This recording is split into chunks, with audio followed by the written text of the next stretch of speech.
ओम श्री साईनाथाय नमः। आइए आज बाबा की परम कृपा से हम अध्याय 36 को प्रारंभ करेंगे। इस अध्याय में आश्चर्यजनक कथाओं का वर्णन किया गया है। एक गोवा के दो सज्जन और श्रीमती औरंगाबादकर की कथाओं का वर्णन है। गोवा के दो महानुभाव। एक समय गोवा से दो महानुभाव श्री साईं बाबा के दर्शनार्थ शिरडी आए। उन्होंने आकर उन्हें नमस्कार किया। यद्यपि वे दोनों एक साथ ही आए थे, फिर भी बाबा ने केवल एक ही व्यक्ति से 15 रुपये दक्षिणा मांगी, जो उन्हें आदर सहित दे दी गई। दूसरा व्यक्ति भी उन्हें सहर्ष 35 रुपये दक्षिणा देने लगा, तो उन्होंने उसकी दक्षिणा लेना अस्वीकार कर दिया। लोगों को बड़ा आश्चर्य हुआ। उस समय श्यामा भी वहां उपस्थित थे। उन्होंने कहा कि देवा, यह क्या, यह दोनों एक साथ ही तो आए हैं। इनमें से एक की दक्षिणा तो आप स्वीकार करते हैं और दूसरा जो अपनी इच्छा से भेंट दे रहा है उसे अस्वीकार कर रहे हैं। यह भेद क्यों?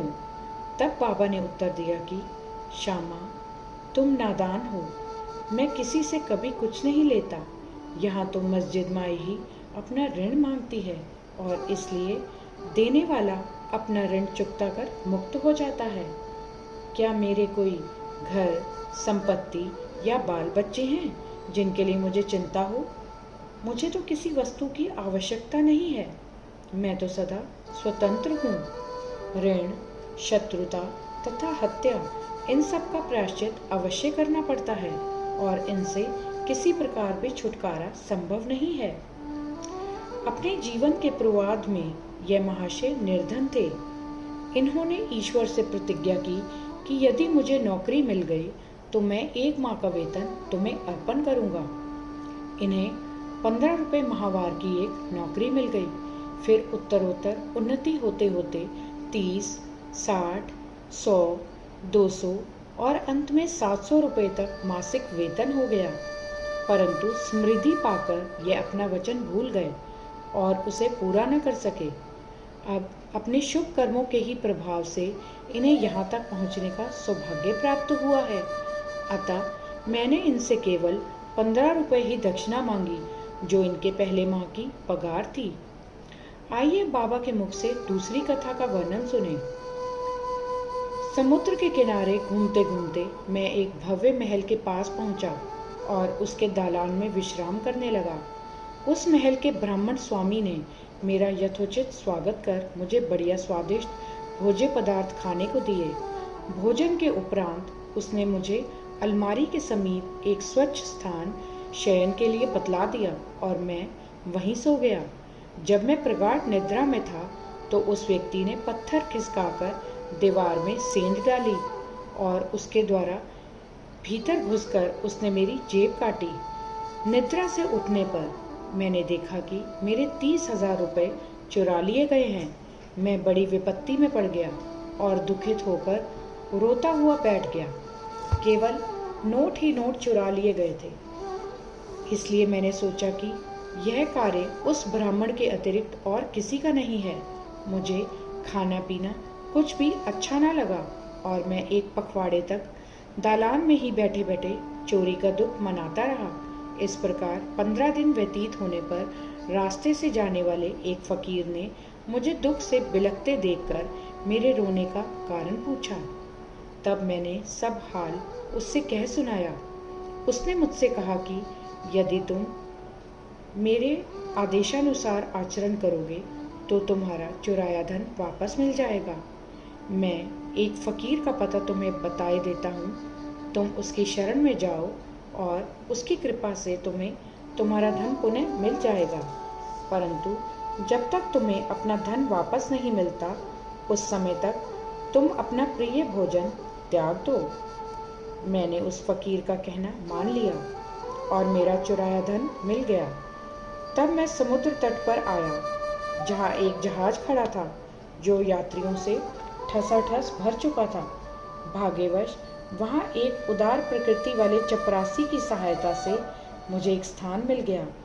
इस प्रकार मैं दूसरे किनारे पर पहुँचा और वहाँ से मैं रेलगाड़ी में बैठकर मस्जिद में आ पहुँचा। कथा समाप्त होते ही बाबा ने श्यामा से इन अतिथियों को अपने साथ ले जाने और भोजन का प्रबंध करने को कहा। तब श्यामा उन्हें अपने घर ले आए और उन्हें भोजन कराया।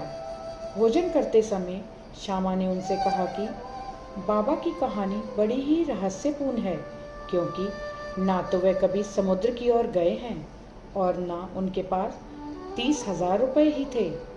उन्होंने ना कहीं भी यात्रा की और ना उनकी कोई रकम ही चुराई गई और ना वापस आई। फिर श्यामा ने उन लोगों से पूछा कि आप लोगों को कुछ समझ में आया कि इसका अर्थ क्या है? दोनों अतिथियों की घिघियाँ बंद गई और उनकी आंखों से आंसुओं की धारा बहने लगी। उन्होंने रोते रोते कहा कि बाबा तो सर्वव्यापी, अनंत और परब्रह्म स्वरूप हैं। जो कथा उन्होंने कही है वह बिल्कुल हमारी ही कहानी है और वह मेरे ऊपर बीत चुकी है। यह महान आश्चर्य है कि उन्हें यह सब कैसे ज्ञात हो गया। भोजन के उपरांत हम इसका पूर्ण विवरण आपको सुनाएंगे। भोजन के पश्चात पान खाते हुए उन्होंने अपनी कथा सुनाना प्रारंभ कर दिया। उनमें से एक कहने लगा कि घाट में एक पहाड़ी स्थान पर हमारा निवास स्थान है। मैं अपने जीवन निर्वाह के लिए नौकरी ढूंढने गोवा आया था। तब मैंने भगवान दत्तात्रेय को वचन दिया था कि यदि मुझे नौकरी मिल गई तो मैं तुम्हें 1 माह की पगार भेंट चढ़ाऊंगा। उनकी कृपा से मुझे 15 रुपये मासिक की नौकरी मिल गई और जैसा कि बाबा ने कहा उसी प्रकार मेरी उन्नति हुई। मैं अपना वचन बिल्कुल भूल गया था। बाबा ने उसकी स्मृति दिलाई और मुझसे 15 रुपये वसूल कर लिए। आप लोग इसे दक्षिणा ना समझें। यह तो एक पुराने ऋण का भुगतान है। दीर्घकाल से भूली हुई प्रतिज्ञा आज पूर्ण हुई है। आइए अब देखें कि हमें क्या शिक्षा मिलती है। यथार्थ में बाबा ने कभी किसी से पैसा नहीं मांगा और ना ही अपने भक्तों को ही मांगने दिया। वह आध्यात्मिक उन्नति में कंचन को बाधक समझते थे और भक्तों को उसके पाश से सदैव बचाते रहते थे। भक्त महालसापति इसके उदाहरण स्वरूप हैं। वह बहुत निर्धन थे और बड़ी कठिनाई से ही अपना जीवन बिताते थे। बाबा उन्हें कभी पैसा मांगने नहीं देते थे और ना ही वह अपने पास की दक्षिणा में से उन्हें कुछ देते थे।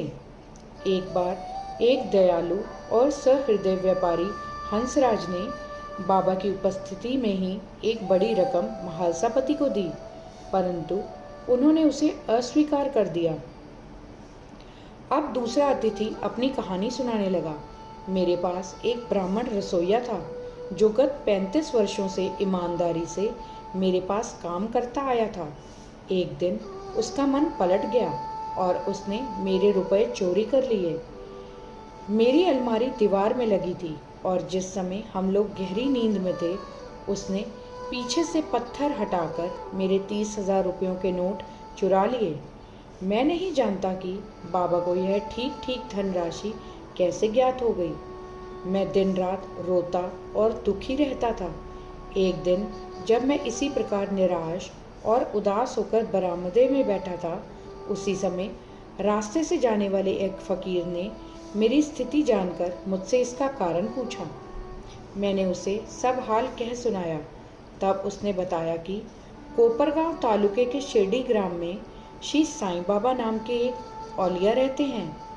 उन्हें वचन दो तथा अपना रुचिकर भोज्य पदार्थ त्याग मन में कहो कि जब तक मैं तुम्हारा दर्शन न कर लूँगा उस पदार्थ को कदापि न खाऊंगा। तब मैंने अन्न खाना छोड़ दिया और बाबा को वचन दिया, बाबा जब तक मुझे तुम्हारे दर्शन नहीं होते तथा मेरी चुराई गई धन राशि नहीं मिलती तब तक मैं अन्न ग्रहण नहीं करूँगा। इस प्रकार जब 15 दिन बीत गए तब वह ब्राह्मण स्वयं ही आया और सब धनराशि लौटाकर क्षमा याचना पूर्वक कहने लगा कि मेरी मति ही भ्रष्ट हो गई थी।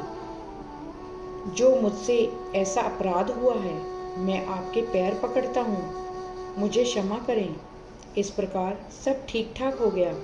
जिस फकीर से मेरी भेंट हुई थी तथा जिसने मुझे सहायता पहुंचाई थी, वह फकीर मेरे देखने में कभी नहीं आया। मेरे मन में श्री साईं बाबा के दर्शन की, जिनके लिए फकीर ने मुझसे कहा था, बड़ी तीव्र उत्कंठा हुई। मैंने सोचा कि जो फकीर मेरे घर पर आया था वह साईं बाबा के अतिरिक्त अन्य कोई नहीं हो सकता, जिन्होंने मुझे कृपा कर दर्शन दिए और मेरी इस प्रकार सहायता की। उन्हें 35 रुपयों का लालच कैसे हो सकता है? इसके विपरीत वह अहेतुक कृपा करके आध्यात्मिक उन्नति के पथ पर ले जाते हैं। जब चोरी हुई राशि मुझे पुनः प्राप्त हो गई, तब मेरे हर्ष का पारावार न रहा। मेरी बुद्धि भ्रमित हो गई और मैं अपना वचन भूल गया। कुलाबा में एक रात्रि को मैंने साईं बाबा को स्वप्न में देखा। तभी मुझे अपनी शिरडी यात्रा के वचन की स्मृति हो आई। मैं गोवा पहुंचा और वहां से एक स्टीमर द्वारा बंबई पहुंचकर शिरडी जाना चाहता था, परंतु जब मैं किनारे पर पहुंचा तो देखा कि स्टीमर खचाखच भर चुका है और उसमें बिल्कुल भी जगह नहीं है। कैप्टन ने तो मुझे चढ़ने नहीं दिया, परंतु एक अपरिचित चपरासी के कहने पर मुझे स्टीमर में बैठने की अनुमति मिल गई और मैं इस प्रकार बंबई पहुंचा। फिर रेलगाड़ी में बैठकर यहाँ पहुंच गया। बाबा के सर्वव्यापी और सर्वत्र होने में मुझे कोई शंका नहीं है। देखो तो हम कौन हैं और कहाँ हमारा घर। हमारा भाग्य कितना अच्छा है कि बाबा हमारी चुराई गई राशि वापस दिलाकर हमें यहाँ खींच कर लाए।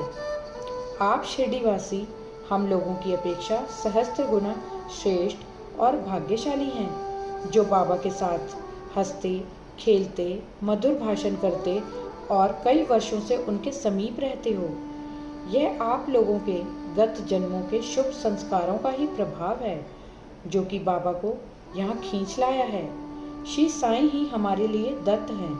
उन्होंने ही हमसे प्रतिज्ञा कराई तथा जहाज में स्थान दिलाया और हमें यहाँ लाकर अपनी सर्वव्यापकता और सर्वज्ञता का अनुभव कराया।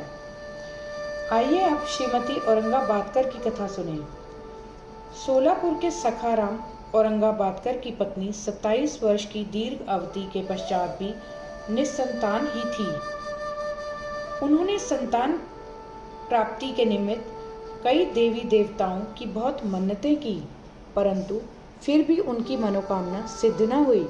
तब वह सर्वथा निराश होकर अंतिम प्रयत्न करने के विचार से अपने सौतेले पुत्र श्री विश्वनाथ को साथ ले शिरडी आई और वहाँ बाबा की सेवा करते हुए 2 माह रुकी। जब भी वह मस्जिद जाती तो बाबा को भक्तगणों से घिरे हुए पाती।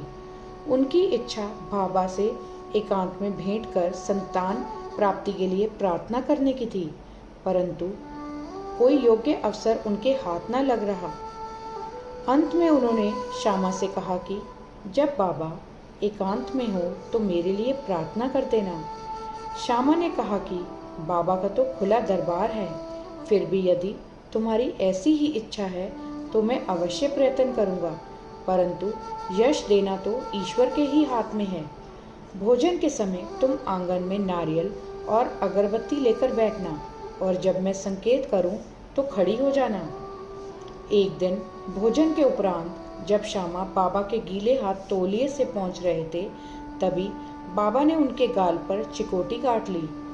तब श्यामा क्रोधित होकर कहने लगे कि देवा, यह क्या आपके लिए उचित है कि आप इस प्रकार मेरे गाल पर चिकोटी काटें? मुझे ऐसे शरारती देव की बिल्कुल आवश्यकता नहीं जो इस प्रकार का आचरण करे। हम आप पर आश्रित हैं, तब क्या यही हमारी घनिष्ठता का फल है? बाबा ने कहा, अरे तुम तो 72 जन्मों से मेरे साथ हो। मैंने अब तक तुम्हारे साथ ऐसा कभी नहीं किया, फिर अब तुम मेरे स्पर्श को बुरा क्यों मान रहे हो? श्यामा बोले कि मुझे तो ऐसा देव चाहिए जो हमें सदा प्यार करे और नित्य नया नया मिष्ठान खाने को दे। मैं तुमसे किसी प्रकार की इच्छा नहीं रखता और ना मुझे स्वर्ग आदि ही चाहिए। मेरा तो विश्वास सदैव तुम्हारे चरणों में ही जागृत रहे। यही मेरी अभिलाषा है मेरे बाबा। तब बाबा बोले कि हाँ, सचमुच में मैं इसीलिए यहाँ आया हूँ। मैं सदैव तुम्हारा पालन और उदर पोषण करता आया हूँ, इसलिए मुझे तुमसे अधिक स्नेह है। जब बाबा अपनी गादी पर विराजमान हो गए, तभी श्यामा ने उस स्त्री को संकेत किया। उसने ऊपर आकर बाबा को प्रणाम कर उन्हें नारियल और धूप बत्ती भेंट की। बाबा ने नारियल हिलाकर देखा, वह सूखा था और बचता था। बाबा ने श्यामा से कहा कि यह तो हिल रहा है, सुनो यह क्या कहता है। तब श्यामा ने बाबा से कहा, यह बाई प्रार्थना करती है कि ठीक इसी प्रकार इनके पेट में भी बच्चा गुड़गुड़ करे, इसलिए आशीर्वाद सहित यह नारियल इन्हें लौटा दो। तब फिर बाबा बोले कि क्या नारियल से भी संतान की उत्पत्ति होती है? लोग कैसे मूर्ख हैं जो इस प्रकार की बातें गढ़ते हैं। श्यामा ने कहा कि मैं आपके वचनों और आशीष की शक्ति से पूर्ण अवगत हूँ और आपके एक शब्द मात्र से ही इस बाई को बच्चों का तांता लग जाएगा। आप तो टाल रहे हैं और आशीर्वाद नहीं दे रहे हैं। इस प्रकार कुछ देर तक वार्तालाप चलता रहा। बाबा बार बार नारियल फोड़ने को कहते थे, परंतु श्यामा बार बार यही हट पकड़े हुए थे कि बाबा इसे उस बाई को दे दें। अंत में बाबा ने कह दिया कि इसको पुत्र की प्राप्ति होगी। तब श्यामा ने पूछा कि कब तक? बाबा ने उत्तर दिया कि 12 मास में। अब नारियल फोड़कर उसके 2 टुकड़े किए गए। एक भाग तो उन दोनों ने खाया और दूसरा भाग उस स्त्री को दे दिया। तब श्यामा ने उस बाई से कहा कि प्रिय बहन, तुम मेरे वचनों की साक्षी हो। यदि 12 मास के भीतर तुमको संतान न हुई तो मैं इस देव के सिर पर नारियल फोड़कर इसे मस्जिद से निकाल दूंगा, और यदि मैं इसमें असफल रहा तो मैं अपने को माधव नहीं कहूँगा। जो कुछ भी मैं कह रहा हूँ इसकी सार्थकता तुम्हें शीघ्र ही विदित हो जाएगी। 1 वर्ष में ही उसे पुत्र रत्न की प्राप्ति हुई, और जब बालक 5 मास का हुआ उसे लेकर वह अपने पति सहित बाबा के श्री चरणों में उपस्थित हुई। पति पत्नी दोनों ने उन्हें प्रणाम किया और कृतज्ञ पिता श्रीमान औरंगाबाद ने 500 रुपये भेंट किए, जो बाबा के घोड़े श्यामकन के लिए छत बनाने के काम आए। श्री सद्गुरु साईनाथार्पणमस्तु। शुभम भवतु। अध्याय 36 संपूर्णम। ओम साई राम।